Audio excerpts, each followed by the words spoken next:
हो जाएगा।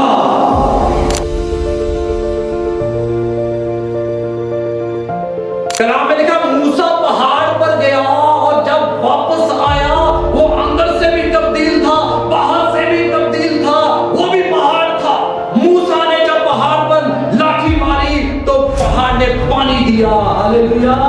तो ये भी वो पहाड़ है, यानी कि वहां खुदा की हजूरी होती है। जब आप खुदा की हजूरी में आ गए और जब आप उस पहाड़ के पास आ जाएंगे, उसकी हजूरी में आ जाएंगे, तो फिर आप उन पहाड़ों को आज्ञा देंगे तो वो पहाड़ भी आपके लिए उखड़कर समुद्र में जा गिरे। Hallelujah, hallelujah. सो एक बार फिर हम खुदा के शुक्रगुजार हैं जी, खुदा ने हमें ये मौका दिया। सो आपने ये फ्लायर देखा होगा, टाइटल किसी को मालूम है जी क्या है आज? Your tongue has power, use it wisely. Hallelujah. यानी आपकी जुबान में ताकत है। क्या है जी? कुदरत है, सामर्थ है। ये मैंने एक बार पहले भी एक लेक्चर दिया था, आपको अगर याद होगा तो आज ये कहने की पार्ट 2 है। Your tongue has power but use it wisely. Hallelujah. So जल्दी से आज होली कम्युनियन भी है तो इसको जल्दी कवर अप करेंगे, मैं कोशिश करूंगा। तो मेरे साथ मिलकर निकालें नीति वचन कहोता उसका 6 बाब और उसकी 6 बाब और उसकी 16वीं आयत। Proverbs chapter 6 verse 16। और जिनके पास खुदा का कलाम है वो खोलें, और जिनके पास नहीं है वो बड़े ध्यान से सुने। अपना ध्यान जो है ना पूरी तरफ खुदा की तरफ लगा के रखना है। सारे कॉन्टैक्ट बंद कर देने हैं। क्यों कर देने हैं? कि हम अब खुदा से कॉन्टैक्ट करने लगे। हालेलुया। तो आप बरकत पाएंगे। नीति वचन 6 बाब और उसकी 16वीं आयत गौर से सुनना है आपने। 6 वस्तुओं से यहोवा वैर रखता है। क्या करता है जी खुदा? 6 वस्तुओं से यहोवा वैर रखता है, वरन 7 हैं जिससे उसको नफरत है। 7 ऐसी चीजें हैं जिससे खुदा नफरत करता है। अब जो मैं पढ़ने लगा हूं उनका ताल्लुक जो है चंद चीजों का जुबान से है। जुबान से है। सुनिए, अर्थात घमंड से चढ़ी हुई आंखें, झूठ बोलने वाली जीभ। क्या जी? झूठ बोलने वाली जीभ। कई बार ना हम सोचते हैं जी झूठ जेड़ा छोटा जा झूठ नहीं होता। अक्सर मैं देखता हूं कई बार हम घर पे होते हैं तो फोन आ जाता, पता की कहते हैं असी घर ही नहीं है ना जी, ऐसा असी घर ही नहीं है। अजी तो ये छोटा सा भी झूठ है ना जो झूठ गिना जाएगा। खुदा के कलाम में लिखा है 7 ऐसी चीजें हैं जिससे खुदा को नफरत है। झूठ बोलने वाली जीभ और निर्दोष का लहू बहाने वाले हाथ, अनर्थ कल्पना गढ़ने वाला मन, बुराई करने को वह दौड़ने वाले पांव, झूठ बोलने वाला साक्षी और भाइयों के बीच में झगड़ा उत्पन्न करने वाला आदमी। सो जो चीजें मैंने आपके सामने पढ़ी हैं इनमें चंद ऐसी चीजें हैं जिनका ताल्लुक जो है जुबान के साथ है। सो अभी हम देखेंगे कि कई बार हम अपनी जुबान से झूठ बोलते हैं। कई बार ऐसा होता है कि फाइनेंशियली कोई फायदा लेना है तो झूठ बोल देते हैं कि फायदा हो गया हमें। बड़ी अच्छी एग्जांपल है बाइबल में हनन्याह सफीरा की। उन्होंने पैसों के लिए झूठ बोला तो आप जानते हैं अंजाम क्या हुआ।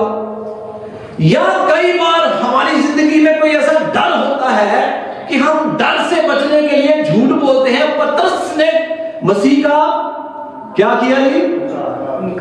3 बार इनकार किया। वो डर गया था कि मैनू भी फड़ ना लगे।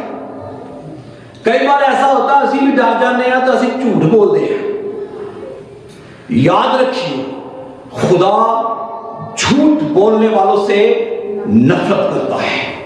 प्रकाशित वाक्या रेवोल्यूशन में जब आप पढ़ते हैं, मुकाशवा की किताब 22 बाब में लिखा है, ये जो झूठ बोलने वाले हैं, जो जनाकार हैं, वो खुदा उन्हें अपनी क्या करेगा? सजा देगा उन्हें। झूठ बोलने वाले भी जो है, सो अपनी जुबान से इसमें ताकत है। सच बोला करें ताकि आपकी सच्चाई से दूसरे क्या पाए?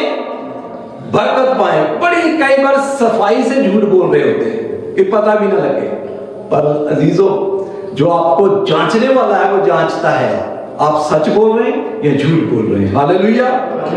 आइए मेरे साथ एक हवाला निकालिए इसी का 18 बाब और उसकी 20 और 21 नीति वचन, इसी का 18 बाब और उसकी 20 साल। उसमें यूं लिखा है, आदमी का पेट मुंह की बातों के फल से भरता है। अंदाजा रहा है कितना असी बोल दिया रोज, कितनी वार्तालाप करते हैं, कितनी गुफ्तगू करते हैं। लिखा है, आदमी का पेट मुंह की बातों के फल से भरता है और बोलने से जो कुछ प्राप्त होता है उससे वह क्या होता है? तृप्त होता है। बोलने से जो कुछ प्राप्त होता है उससे वो तृप्त होता है। आगे 21वीं आयत, जीभ के वंश में यानी जुबान के वंश में मृत्यु और जिंदगी दोनों है। देख रहे हो, जुबान के वंश में जिंदगी भी है और मौत भी है, और जो उसे काम में लाना जानता है वह उसका फल खाएगा। जिंदगी और मौत किसके काबू में है? जुबान के वश में है। ये एक ऐसी बला है, याकूब कहता है, जो रुकती नहीं। ये एक ऐसी क्या है? बला है, बला जो रुकती नहीं। छोटा सा अंग है पर सारे बदन में क्या कर देती है? वन में आग लगा देती है। छोटा सा अंग है, सारी चीजें काबू हो जाएंगी पर इंसान इसको नहीं काबू कर सकता। पर एक ही है, पवित्र आत्मा, जो इसे काबू करता है। दाऊद क्या कहता है? मेरे होठा दी मेरे मुंह ते। ये क्या मकसद? इसका मतलब पाक रूह, पाक रूह मेरी मदद करेगा, वो इसकी निगाहबानी करेगा। तो मैं जो बोलूंगा इस जुबान से, क्योंकि इसके काबू में जिंदगी भी है और मौत भी है। अब जिंदगी का मतलब हो गया बरकत,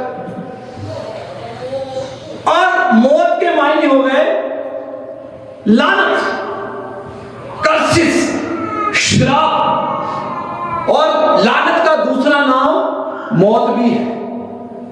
अब ये दोनों हमारे अपने काबू में है। अगर हम जिंदगी बोलेंगे तो बरकत पाएंगे, अगर हम लानत पाएंगे, मृत्यु बोलेंगे, बुरा बोलेंगे तो लानत पाएंगे। तो अपनी जुबान से हमेशा पॉजिटिव बोले, नेगेटिव ना बोले, क्योंकि जो कुछ हम बोलते हैं वही हम पाते हैं। हालेलुया। अब मूसा को खुदा ने कहा तू चट्टान को लाठी मारना, तो वो चट्टान क्या देगी? पानी देगी। और उसके बाद खुदा ने मूसा को कहा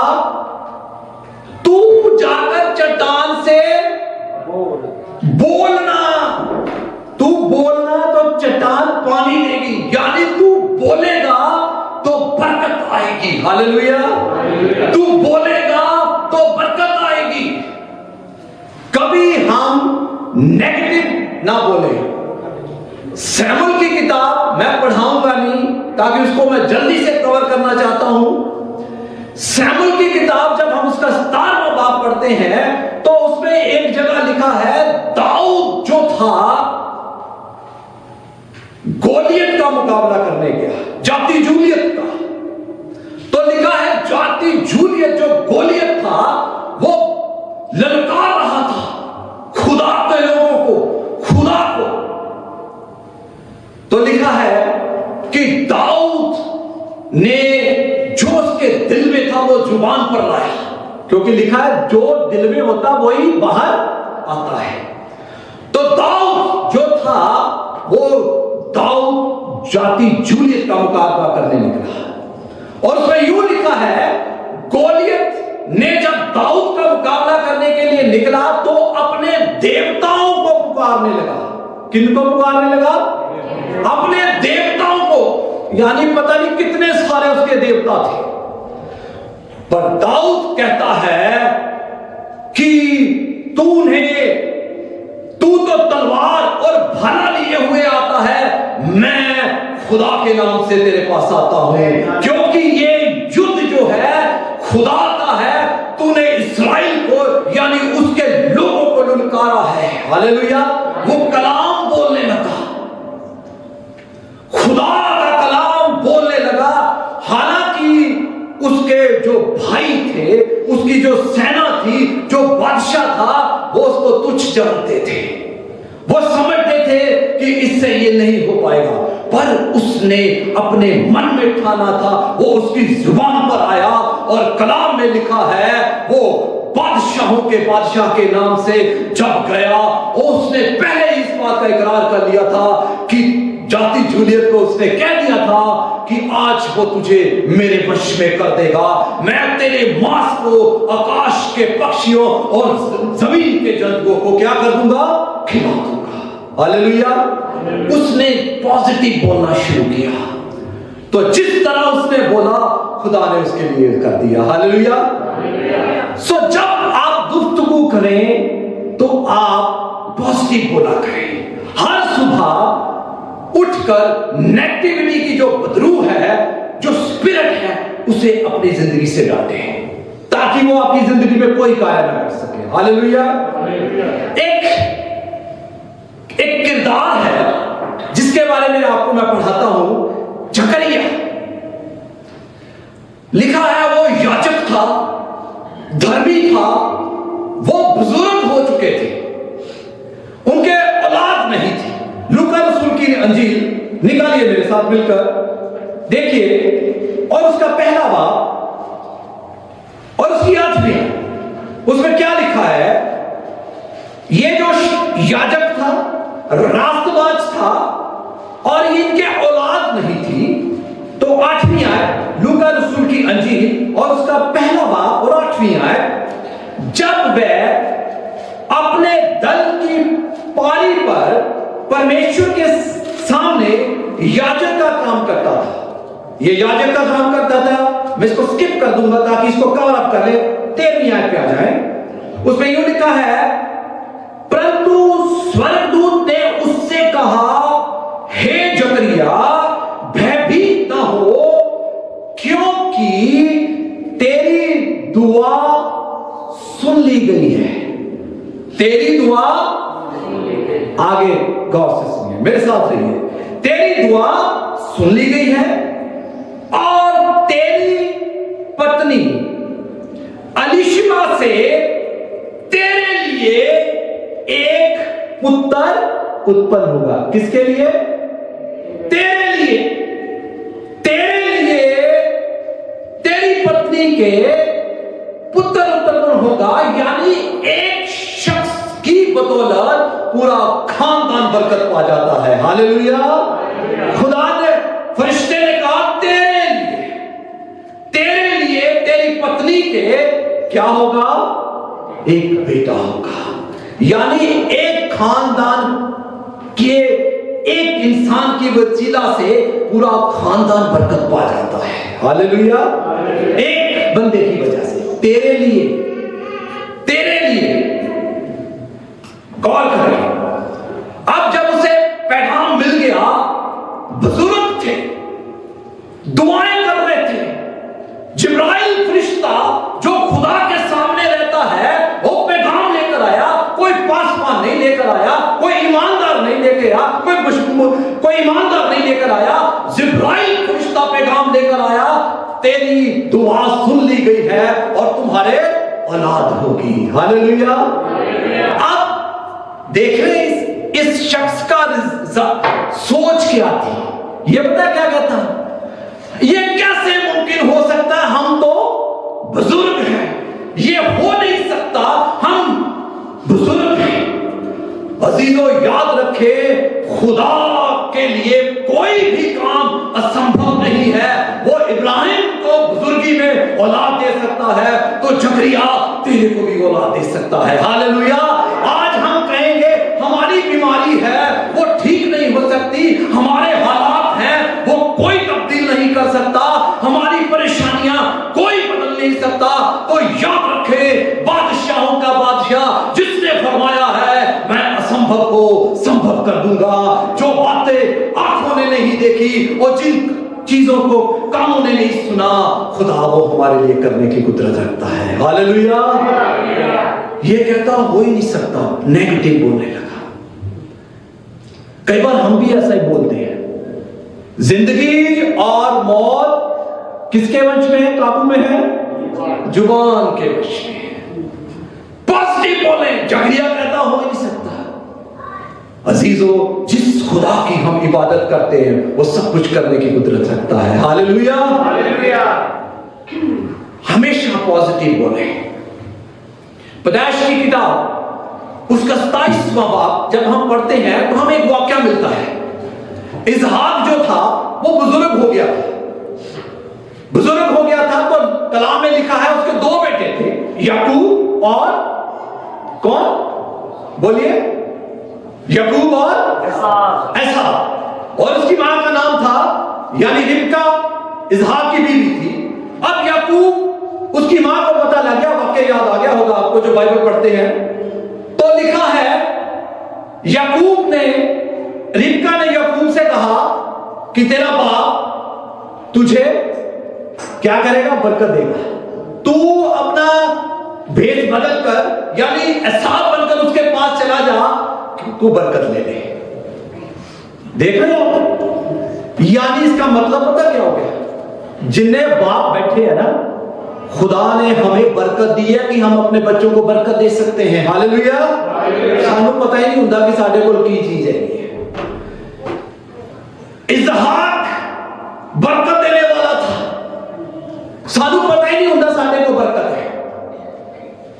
तो आप जब पढ़ेंगे ना तो वहां लिखा है, याकूब पता क्या कहता है रिबका को, कहता अगर मेरे बाप ने मुझे पहचान लिया तो ऐसा ना हो कि बरकत की बजाय मैं क्या पालूं, लानत पालूं। यानी वो सोचता था लानत भी मिल सकती है, अगर मेरा बाप जो बोलेगा वैसा हो जाएगा। अगर उसने पहचान लिया तो मैं बरकत की जगह लानत पालूंगा। तो रिबका ने क्या कहा, लानत तुझ पर नहीं, किस पर आए, मुझ पर आए। देख रहे क्या बोल रही है, देख रहे रिबका खुदा के मुकाशफों से भरी हुई, खुदा के कुदरत को पहचानने वाली, वो कह रही लानत तुझ पर नहीं मुझ पर आए। तो कलाम फरमाता है ऐसा ही हो गया। उसने जैसा बोला वैसा पूरा खानदान सेकंडों में बिखर गया। कलाम में लिखा है मर भी गए पर याकूब उनके जनाजे पर नहीं पहुंचा। दोनों बेटे जुदा हो गए, खानदान बर्बाद हो गया, बिखर गया। उसने क्या कहा, लानत तुझ पर नहीं मुझ पर आ जाए। आप जैसा बोलेंगे वैसा आपके लिए हो जाएगा। हालेलुया। बरकत मांगा करें, बरकत बोला करें। हालांकि रिबका जानती थी कि छोटा जो है वो क्या करेगा, सर्व करेगा। पर फिर भी वो भूल गई। वो चाहती थी ये बरकत ले ले, एसाव की जगह याकूब बरकत ले ले। वो जानती थी उसको प्रकाश मिल चुका था कि छोटा जो है सर्व करेगा। कई बार हम ऐसी चीजें बोलते हैं, अपनी लफ्जों को हमेशा तोल मोल कर बोले। आप ऐसी गुफ्तगू करें, ऐसे विचार प्रकट करें, ऐसी वार्तालाप करें जिससे सुनने वालों को बरकत मिले। कभी नेगेटिव ना बोले। आइए मेरे साथ एक हवाला निकालें, मत्ती रसूल की अंजील और उसका 24वां बाब। मत्ती रसूल उसका 24वां बाब। यहूदियों की एक मैं आपको एग्जांपल देने लगा हूं। मत्ती रसूल 27वां बाब और उसकी 24वीं आयत। उसमें यूं लिखा है, जब पिलातुस ने देखा कि कुछ बन नहीं पड़ता परंतु इसके विपरीत हुल्लड़ बढ़ता जाता है, तो उसने पानी लेकर भीड़ के सामने अपने हाथ धोए और कहा, मैं इस धर्मी के लहू से निर्दोष हूं। पिलातुस ने क्या कहा? मैं इसके लहू से निर्दोष हूं, तुम जानो। यानी मैं बाहर हो गया। अब यहूदियों की सुनो, यहूदी क्या कहने लगे? अब यहूदियों की सुने। सब लोगों ने उत्तर दिया। क्या उत्तर दिया? गौर से देखें। इसका लहू हम पर और हमारी औलाद पर हो। क्या मांग रहे हैं? बरकत मांग रहे हैं, लानत मांग रहे हैं। यहूदी कहने लगे, इसका लहू हम पर और हमारी औलाद पर हो। अगर आप इतिहास खोलकर देख लें तो लिखा है, इस्राएल सफाए हस्ती से मिट गया जब हिटलर ने यहूदियों को गैस के चैम्बर में लाखों की गिनती में मार दिया था। इन्होंने क्या मांगी थी? इसका लहू हम पर और हमारी। ये क्या मांग रहे हैं? लानत मांग रहे हैं। कभी लानत ना मांगे। कभी हम अपसेट होते हैं ना, कभी परेशान होते हैं तो पता कि क्या अपने आप ਨੂੰ ਅਸੀਂ ਕਹਿਣ ਲੱਗਦੇ ਕਿਤੇ ਸਾਨੂੰ ਰੱਬ ਮਾਰ ही दे। ऐसा बोलते हैं, सानू चाकी लगे। आप ये जिंदगी बोल रहे हैं कि मौत बोल रहे हैं? जिंदगी अगर नहीं लेती तो कलाम में लिखा है, जिसके पास बेटा है उसके पास जिंदगी है। जब बेटा आपके पास आ जाएगा, वो यीशु आपकी जिंदगी का मालिक बन जाएगा, तो आप जिंदगी बोलना शुरू कर देंगे। Hallelujah, hallelujah. आइए मेरे साथ, एक पौलुस रसूल इसे बड़ी अच्छी तरह बयान करता है। मुकद्दस पौलुस रसूल कुरिन्थियस के नाम, पहला कुरिन्थियन 4 बाब और उसकी 3री आयत। जल्दी जल्दी से इसे निकाल ले ताकि हम इसे जल्दी से कवर कर लें। पहला कुरिन्थियस 4 बाब और उसकी 3री आयत। उसमें यूं लिखा है, परंतु मेरी निगाह में यह बहुत छोटी बात है। पौलुस कहता है, मेरी नजर में यह बहुत छोटी बात है कि तुम या मनुष्यों का कोई न्यायी मुझे परखे। तुम या कोई मनुष्यों का न्यायी मुझे परखे। देख रहे, कोई मुझे परखे। आपको पता, आपको सबसे बड़ा मुजरिम कौन ठहराता है? सबसे बड़ा मुजरिम आपको पता कौन ठहराता? हमारा अपना ज़हन, हमारा अपना दिमाग। कई बार हम यही सोचते रहते, परखते रहते हैं कि ओने मेरे लिए आ गल बोली है, ओने नहीं। हम अपने विचारों में, अपने ख्यालों में पाप करते हैं, गुनाह करते हैं, सोचते रहते हैं। देखिए पौलुस क्या कहता है, आगे सुनिए। कहता है, परंतु मेरी निगाह में यह बहुत छोटी बात है कि तुम या मनुष्य का कोई न्याय मुझे परखे, वरन मैं सवे अपने आप को नहीं परखता। कहता, मैं अपने आप को भी नहीं परखता, मैं अपने आप की भी जांच नहीं करता। असी तो दूसरे की जांच करते रहते हैं, फिर अपने जहन तो दुख उठाते हैं। हम दूसरों की जांच करते रहते हैं और किसको दुख देते हैं? अपने आप को। पौलुस कहता है जब से मेरी जिंदगी की बागडोर यीशु मसीह ने पाकरू ने संभाली है, मैंने अब अपने दिमाग से नहीं बल्कि पाकरू के तरीके से चलना शुरू कर दिया है। हालेलुया। इसीलिए कलाम में लिखा है वो तेरा पत्थर का दिल निकाल कर तुझे मांस का दिल दे देगा। हालेलुया। तेरे अंदर से बुरी चीजें निकाल कर अच्छी चीजें डाल देगा। हालेलुया। पौलुस कहता है मैं खुद को भी नहीं परखता। कभी हम अपने आप को ही दूसरों को परखते रहते हैं और विचार मुंह से लफ्ज बोलते रहते हैं नेगेटिव।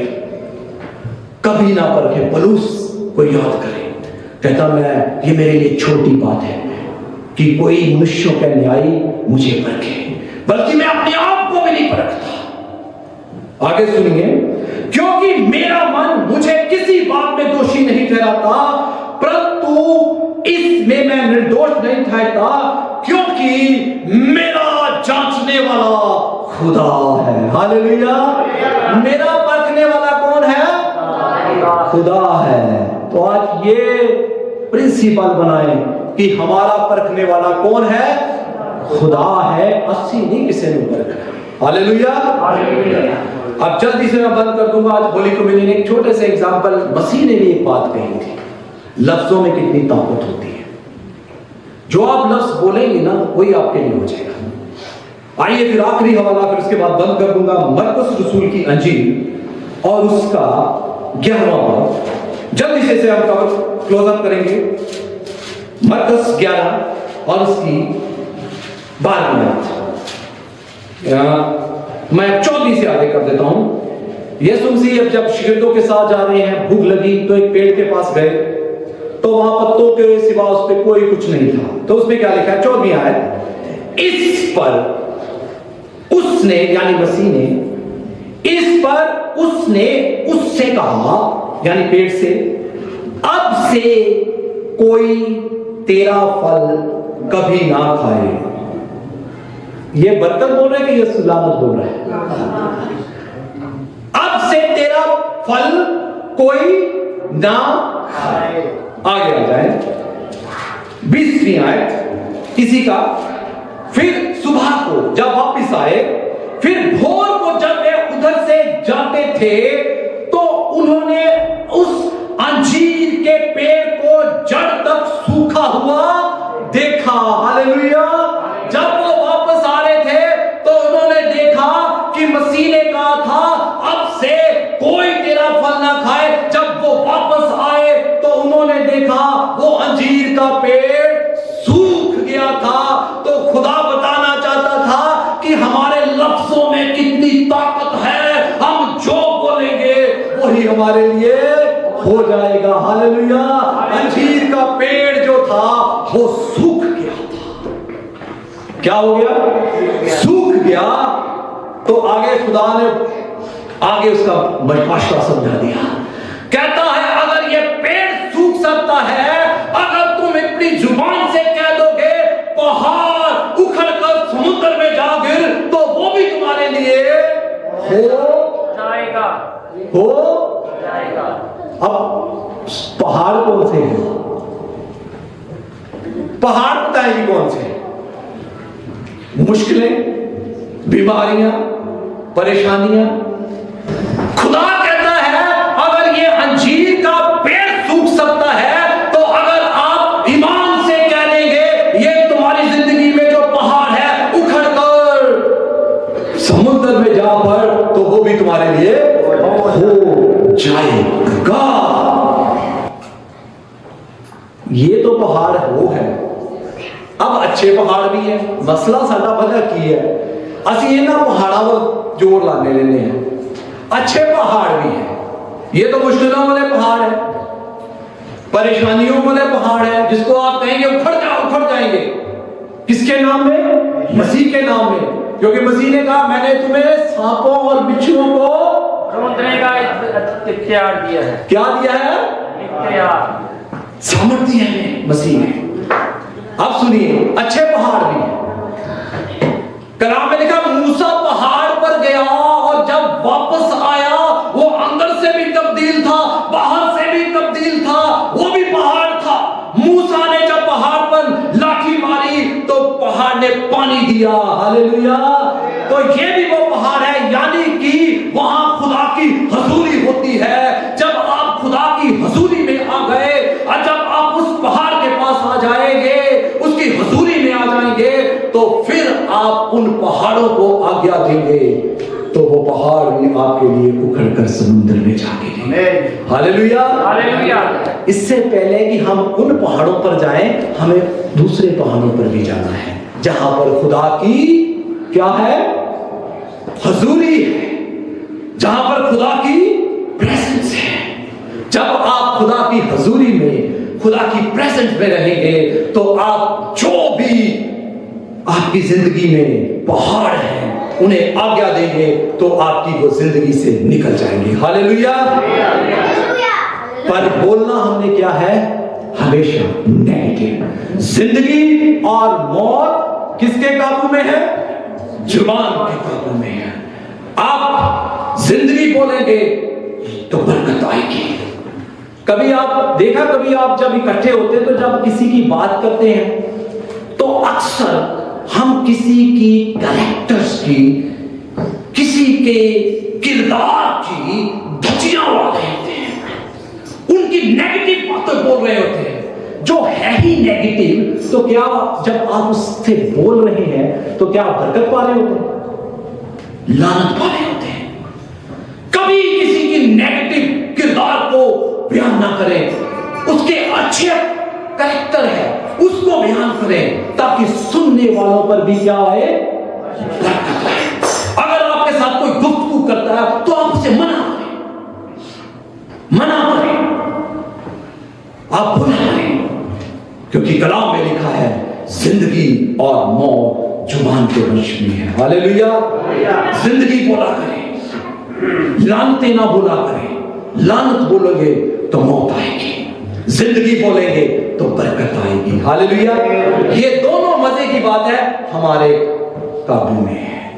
जो इसे काम में लाना जानता है वो इसका, अब चाहते हैं खाना फल, तो अच्छा बोलना सीखे, पॉजिटिव बोलना सीखे, नेगेटिविटी की स्पिरिट्स को अपनी जिंदगी से कैंसिल करें। हालेलुया।